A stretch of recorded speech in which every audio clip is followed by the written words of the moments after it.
Hello বন্ধুরা, পূর্ণিমা রান্নাঘর। আজকে গন্ধরাজের লেবুর পাতা দিয়ে চিকেন কষা হচ্ছে। এই যে সব কিছু রেখেছি: রসুন কুচি, আদা কুচি, টমেটো, পেঁয়াজ কুচি, চুটকি মশলা, নুন, হলুদ, লঙ্কা সব দেওয়া। এই যে আলু ভেজে নিয়েছি, এর মধ্যে মাংস, গন্ধরাজ লেবুর পাতা দিয়ে দিয়েছি। কাকিমার মধ্যে লেবু নুন দিয়ে মেখে রেখেছিল, করেছি। এবার আমি ফোড়ন দেবো, রসুন ফোড়ন দেবো প্রথমে।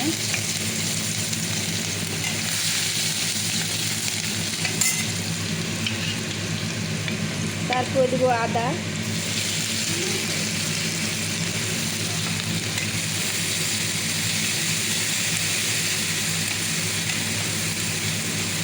রসুনটা আদা একটু ভাজা ভাজা হয়ে গেলে তারপরে দেবো আমি পেঁয়াজটা।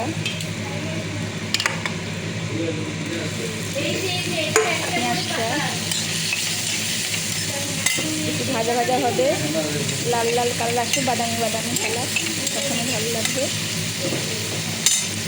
এটা হচ্ছে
গন্ধরাজ পাতাগুলো যেহেতু দুদিন ভিজে ছিল, তাই একটু সব কেমন হয়ে গেছে, সবুজ ভাবটা নাই, তাহলে ফ্লেভারটা ভালো বেরিয়েছে। দেখুন তেল ছেড়ে গেছে মাংসটাতে, সুন্দর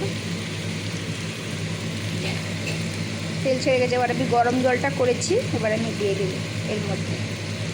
কষানোটা দেখুন কালারটা কত সুন্দর এসছে,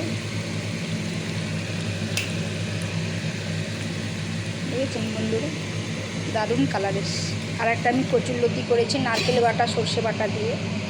এই যে নারকেল বাটা সর্ষে বাটা দিয়ে।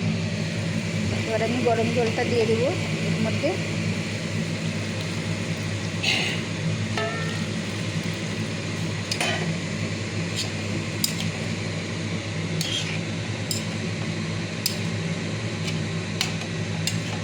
তো আলু সিদ্ধ হবে, মাংস সিদ্ধ হবে, তাই জন্য গরম জলটা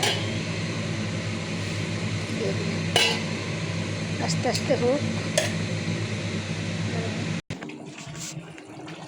এই যে হয়ে গেছে, এটা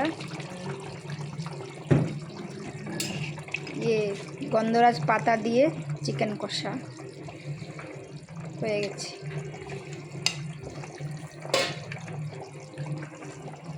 আপনারা করে খাবেন বন্ধুরা, করে কেমন খেয়ে দেখবেন।